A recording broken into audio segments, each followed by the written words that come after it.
بسم اللہ الرحمن الرحیم نحمده ونصلی علی رسولہ الکریم اما بعد ونعوذ باللہ من الشیطان الرجیم بسم اللہ الرحمن الرحیم اللہم صلی علی محمد وعلی آل محمد کما صلیت علی ابراہیم وعلی آل ابراہیم انک حمید مجید اللہم بارک علی محمد وعلی آل محمد کما بارکت علی ابراہیم وعلی آل ابراہیم انک حمید مجید عدد خلقہ وزنۃ عرشہ ورضا نفسہ ومداد کلماتہ رب اشرح لی صدری ویسر لی امری واحلل عقدۃ من لسانی یفقہوا قولی رب زدنی علما رب یسر ولا تعسر اللہم فقہنا فی الدین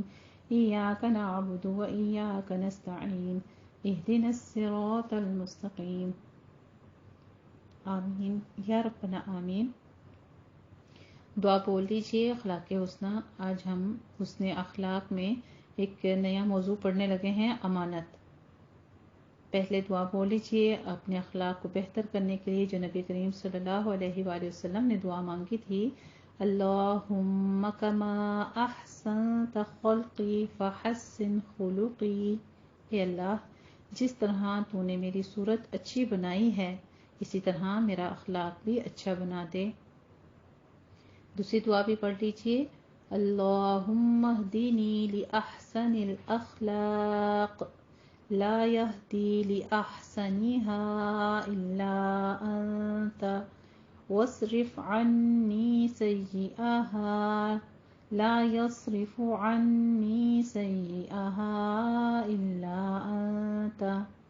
اے اللہ، مجھے اچھے اخلاق کی ہدایت عطا فرما، تیرے سوا کوئی اچھے اخلاق کی ہدایت نہیں دے سکتا، اور برے اخلاق کو مجھ سے دور فرما، تیرے سوا کوئی مجھ سے برے اخلاق کو دور نہیں کر سکتا۔ اسے مسلم نے روایت کیا ہے اور پہلی حدیث صحیح روا کی تھی۔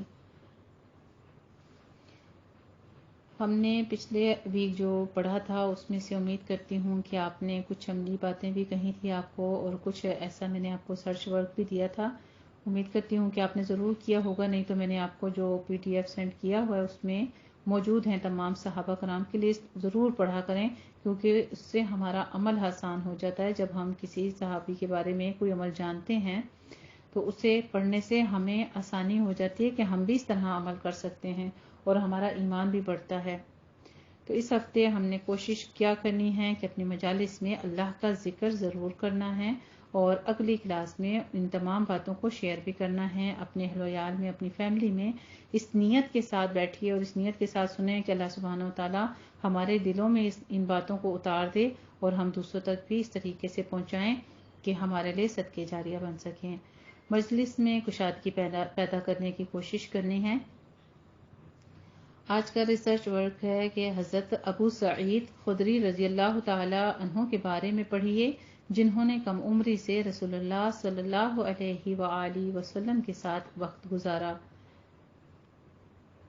حضرت ابو سعید خدری رضی اللہ تعالی عنہ کے بارے میں اگر آپ نے جاننا ہوگا، آپ کو جو میں نے لنک بھیجا ہوا PDF کا، وہاں پہ آپ ان کے نیم کے اوپر صرف کلک کریں گے، پورا ان کا ڈیٹا جو ہے وہ سامنے آ جائے گا۔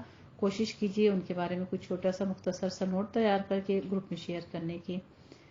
امانت کہتے ہیں امن کو، امن سے ہے حمزہ میم نون، جس کا معنی ہوتا ہے امین ہونا، امانت دار ہونا، قابل اعتماد ہونا۔ امن کا لفظ بھی اسی سے ہے، جس کا معنی ہے بھروسہ کرنا، اعتماد کرنا۔ اسی سے لفظ امان ہے، جس کا معنی ہے کسی کو حفاظت میں لینا، امان دینا۔ ایمان کا لفظ بھی اسی مادے سے ہے۔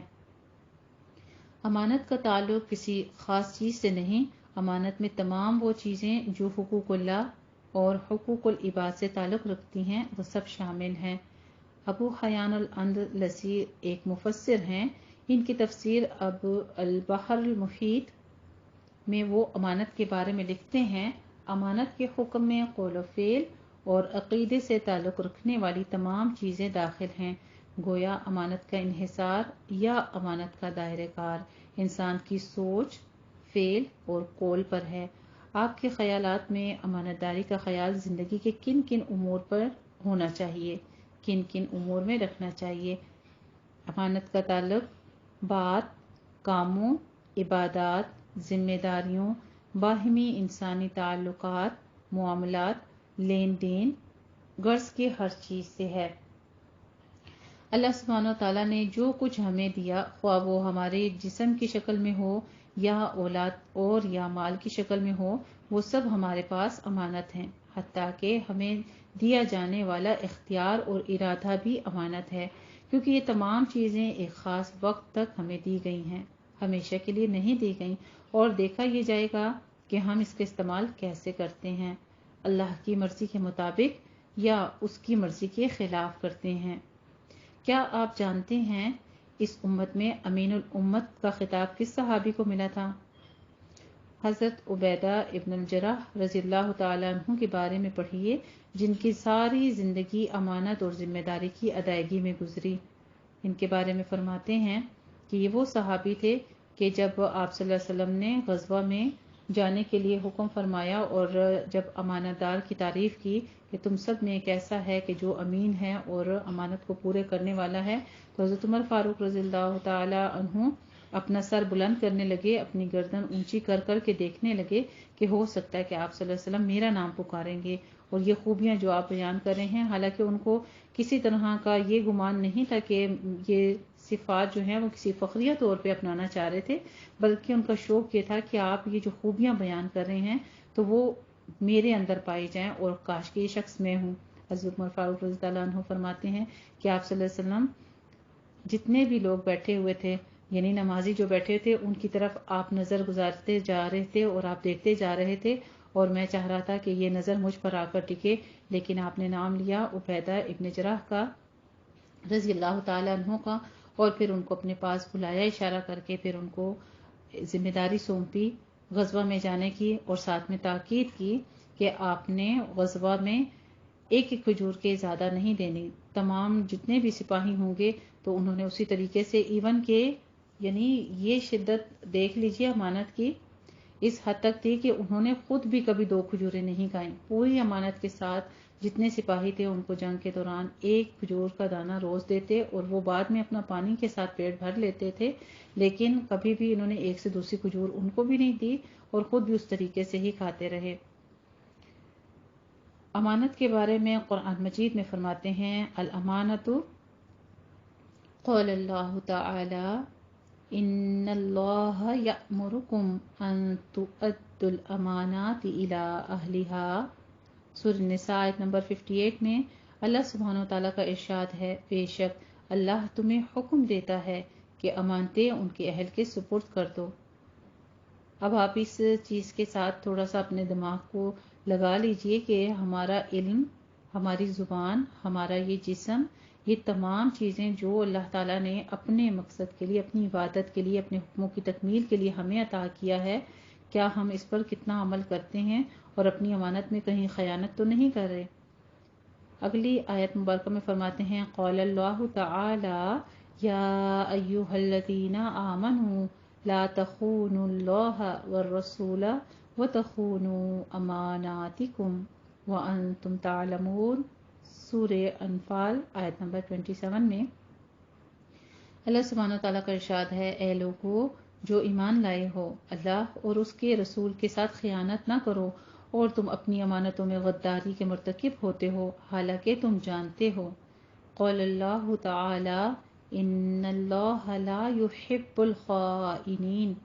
سورہ انفال آیت نمبر 58 میں اللہ سبحانہ تعالیٰ فرماتے ہیں، بے شک اللہ خیانت کرنے والوں سے محبت نہیں کرتا۔ خیانت کیا چیز ہے؟ خیانت امانت کی ضد ہے۔ خیانت کا لفظ خون سے نکلا ہے، جس کی معنی ہے جسم یا نظر میں کمزوری کرنا یا کمی کرنا۔ کوئی بھی چیز ہو جو کسی خاص مقصد کے لیے بنی ہو، جب وہ اپنا کام پورا نہ کرے تو اس کے کام میں کمی کو خیانت سے تعبیر کیا جاتا ہے۔ اللہ سبحانہ تعالیٰ نے ہمیں جو مال، وقت، صلاحیتیں اور طاقتیں عطا کی ہیں، اگر ان کا صحیح استعمال نہ کیا جائے تو دراصل یہ اپنے آپ کے ساتھ بھی خیانت ہے۔ امانت کے بارے میں احادیث مبارکہ میں فرماتے ہیں عن انس بن مالک قال خطبنا رسول اللہ صلی اللہ علیہ وسلم فقال فی الخطبة لا ایمان لمن لا امانت له ولا دین لمن لا عہد له، رواہ ابن حبان۔ سیدنا انس بن مالک رضی اللہ تعالی عنہ سے روایت ہے کہ رسول اللہ صلی اللہ علیہ وآلہ وسلم نے ہم سے خطاب کیا تو خطبہ فرمایا، اس میں ایمان نہیں جس میں امانت نہیں، اور اس کا دین نہیں جس میں عہد کی پابندی نہیں۔ یعنی یہ خطبہ آپ صلی اللہ علیہ وآلہ وسلم نے کافی بار فرمایا کہ اس شخص میں ایمان ہی نہیں ہے۔ امانت کو ایمان کا حصہ قرار دیا اور فرمایا کہ اس میں ایمان ہی نہیں جس میں امانت نہیں، اور اس کا دین ہی نہیں جس میں عہد کی پابندی نہیں۔ اگر کسی نے میرے ساتھ خیانت کی، مثلا میرا مال واپس نہیں کیا، تو کیا ایسے شخص کے ساتھ خیانت کرنا اور اس کا حق مارنا درست ہوگا؟ عن ابی ہریرہ قال قال رسول اللہ صلی اللہ علیہ وسلم اد الامانۃ الی من ائتمنک ولا تخن من خانک، رواہ ابو داؤد۔ سیدنا ابو ہریرہ رضی اللہ تعالی عنہ سے روایت ہے کہ رسول اللہ صلی اللہ علیہ وآلہ وسلم نے فرمایا، جس نے تمہارے پاس امانت رکھی ہے اس کی امانت ادا کرو، اور جس نے تم سے خیانت کی ہے اس سے خیانت نہ کرو۔ سبحان اللہ! دیکھ لیجئے، یہ ہے ہمارا دین کہ اگر کوئی آپ کے پاس امانت رکھتا ہے تو اس کی امانت کو پوری طرح سے ادا کر دو۔ تو یہ جسم، یہ جان، یہ سانسیں کیا اللہ کی امانت نہیں ہے؟ کہ اللہ سبحانہ و تعالیٰ نے یہ جسم کی ایک ایک چیز جو ہے، ایک ایک اعضاء جو ہے، یہ ہمیں امانت کے طور پہ نہیں دیا۔ ہم نے اپنے رب کو یہ عطا نہیں کرنا واپس۔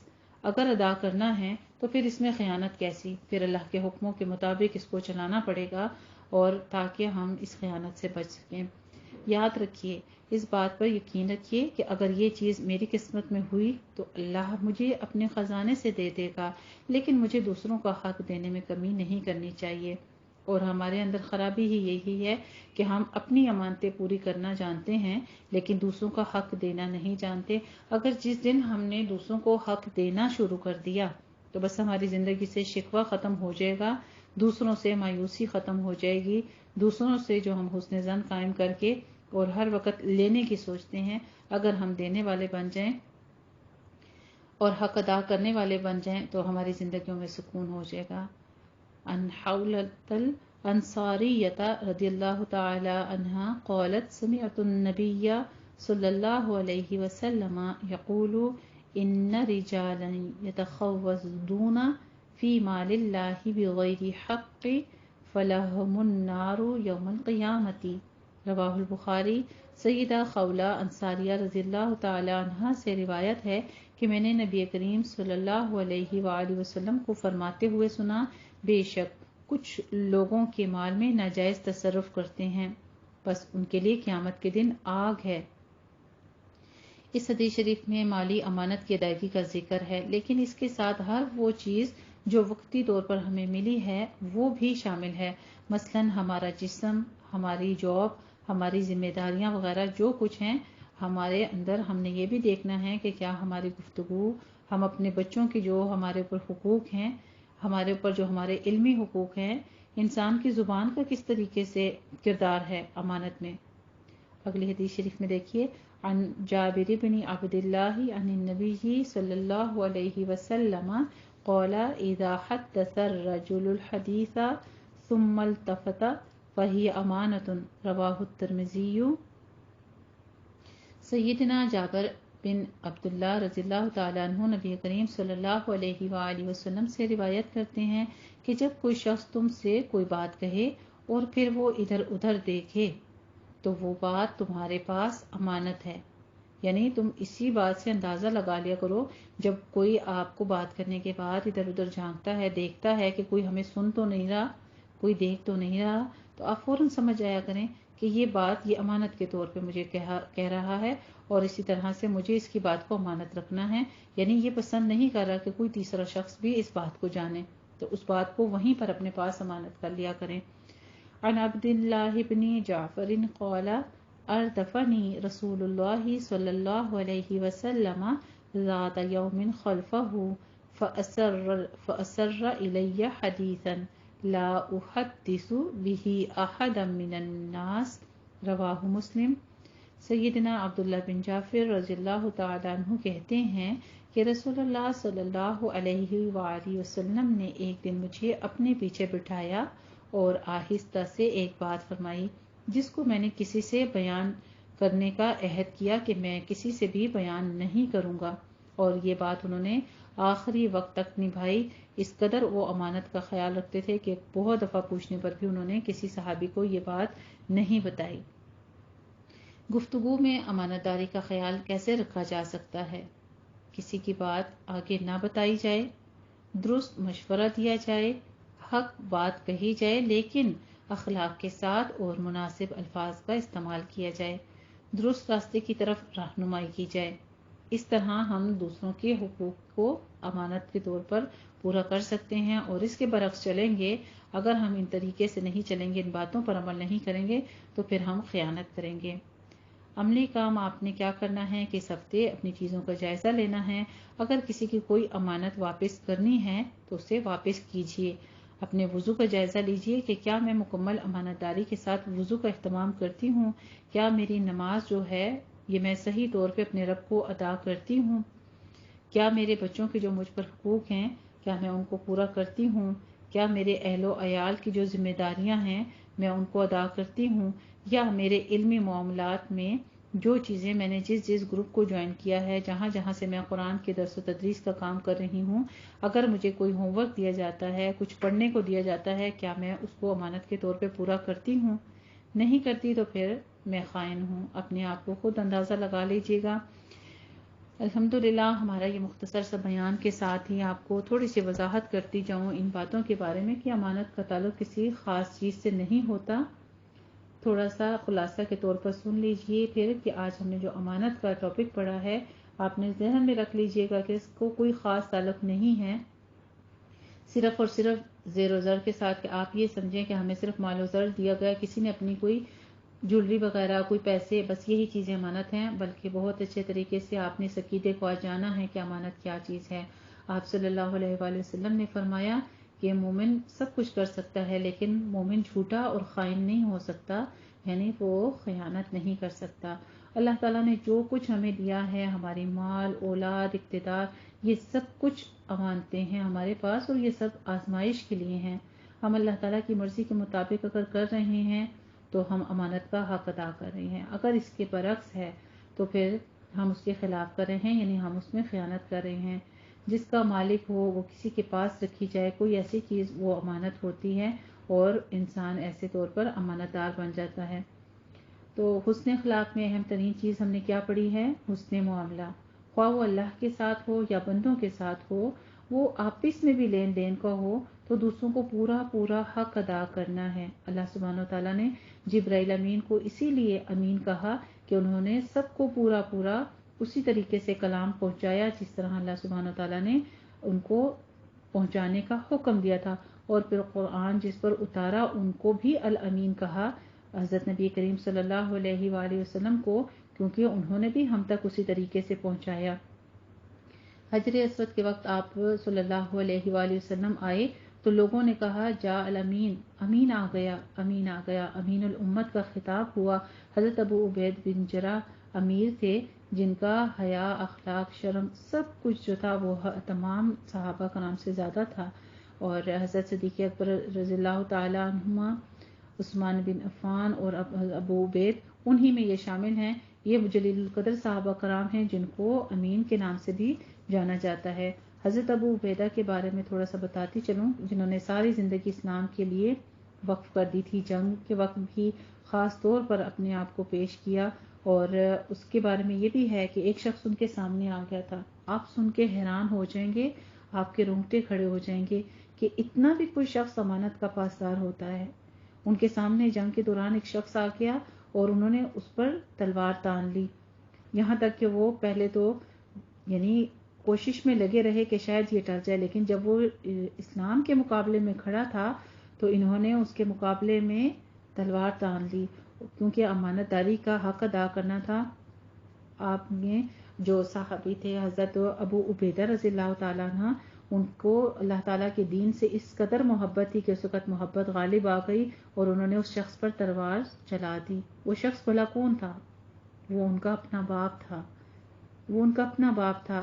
انہوں نے امانت کو پورا کرتے ہوئے جو اسلام کے ساتھ، جو اللہ کے ساتھ، جو اپنے نبی کے ساتھ کر لی تھی، صرف اسی لیے انہوں نے وہ حق ادا کرنے کے لیے، اسی لیے ان کے بارے میں آیت بھی نازل ہوئی کہ تم یہ کبھی نہ پاؤ گے کہ جو اللہ اور آخرت پر ایمان رکھتے ہوں وہ ان سے محبت رکھتے ہوں، خواہ وہ ان کے باپ ہوں یا ان کے بھائی ہوں.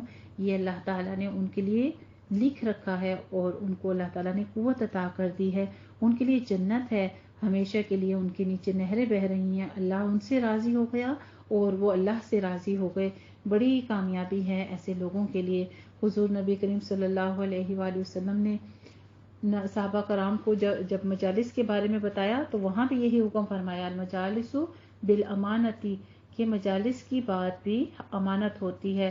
اور اس میں لا تقولوا لا تخونوا، تم مت کہو ایسی بات جو خیانت بن جائے، مت تم خیانت کرو.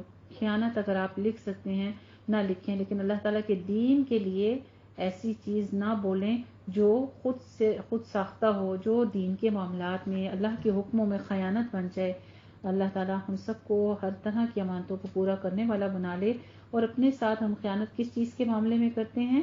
نعمتوں کی ناشکری اور ناقدری کر کے. روایت میں ہے کہ مومن میں تمام خصلتیں ہیں پر جھوٹ نہیں ہو سکتا اور خیانت نہیں ہو سکتی. اور حضرت انس رضی اللہ تعالیٰ عنہ کے بارے میں ہے کہ کم ہی ایسا ہوا ہے کہ اللہ کے رسول نے ہمیں خطبہ دیا ہو اور یہ نہ کہا ہو کہ اللہ، اس کا ایمان ہی نہیں ہے اللہ پر، اس شخص کا ایمان نہیں ہے جسے اللہ نے کوئی امانت دی ہو اور وہ اس کو پورا نہ کرے. اس میں ایمان نہیں جس میں امانت ہی نہیں، اور اس کا دین ہی نہیں جس میں امانت داری ہی نہیں. حذیفہ بن ایمان رسول اللہ صلی اللہ علیہ وآلہ وسلم کے رازدان تھے. کیوں کہا جاتا ہے؟ کیونکہ آپ صلی اللہ علیہ وآلہ وسلم نے ان کے پاس امانت رکھی اور انہوں نے اس کی پوری حفاظت کی. ان کو حضور صلی اللہ علیہ وآلہ وسلم نے جو نام بتائے تھے، ایک دفعہ وحی کے ذریعے آپ کو اللہ تعالیٰ نے کچھ منافقین کے نام بتائے تو آپ صلی اللہ علیہ وسلم نے حذیفہ بن ایمان کو بتا دیے. انہوں نے یہ بات کسی کو نہیں بتائی. حدیث شریف میں آتا ہے کہ امانت دار لوگوں کے دلوں میں جڑ ایک اس قسم کی ڈال دی گئی ہے، یعنی امانت جو ہے وہ لوگوں کے دلوں میں ایک جڑ کی طرح، ایک فطرت کے طور پر رکھ دی گئی ہے. پھر قرآن مجید نازل ہوا تو لوگوں نے علم حاصل کیا اور قرآن کو اس طریقے سے امانت کے طور پر پہنچایا. امانت دینی فرائض میں سے بھی ہو سکتی ہے، یعنی قرآن کو سمجھیے، قرآن پر عمل کریں اور اس کو مجہول طریقے سے نہ پڑھیں. اس پر ظلم یہ ہے کہ اس کو بھول نہ جائیں یا اس کو لاپرواہی کے ساتھ نہ پڑھا جائے. مقصد کیا ہے؟ جو ہمارے اوپر ہماری ذمہ داریاں ہیں ہم ان کو پورا کرنے کے لیے قرآن کو سیکھیں، اپنی زندگی کو اس سے بھی مستفید کریں اور دوسروں کو بھی. تو ہم چونکہ قرآن مجید کی جو آیات مبارکہ پڑھتے ہیں جتنی ہی، وہ بھی ہمارے پاس امانت ہے. خلاصہ یہ کہ امانت ایمان کا حصہ ہے اور وہ بہتر ہے جو اللہ سبحانہ و تعالیٰ کے لیے نیت خالص کر کے امانتوں کو پورا کیا جائے. اللہ تعالیٰ کی دی ہوئی ان تمام نعمتوں کا جو امانت دار ہیں ان تک پہنچایا جائے. کسی چیز میں خیانت نہ کی جائے، خاص طور پہ اس جسم میں جو اللہ سبحانہ و تعالیٰ نے ہمیں عطا کی ہے. خیانت، جو چیز دی جائے اسے ویسی ہی لوٹائی جائے، اس کی قدر و قیمت میں کمی نہ کی جائے.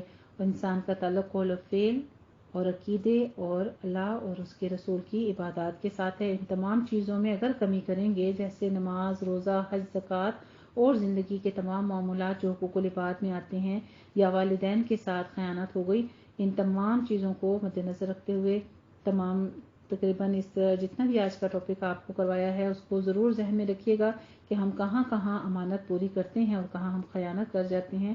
آخر ہمارے ساتھ کوئی خیانت کرے تو ہم نہ کریں، کیونکہ ہم نے اپنے عمل کا جواب خود دینا ہے. لا تخن من خانک، کیونکہ ہم نے اپنے فرائض ادا کرنے ہیں اور اس کا قدردان صرف اور صرف اللہ ہے. اللہ سبحانہ و تعالی ہمیں اپنا قدردان بنائے. وآخر دعوانا ان الحمد للہ رب العالمین. جزاکم اللہ خیر الجزاء.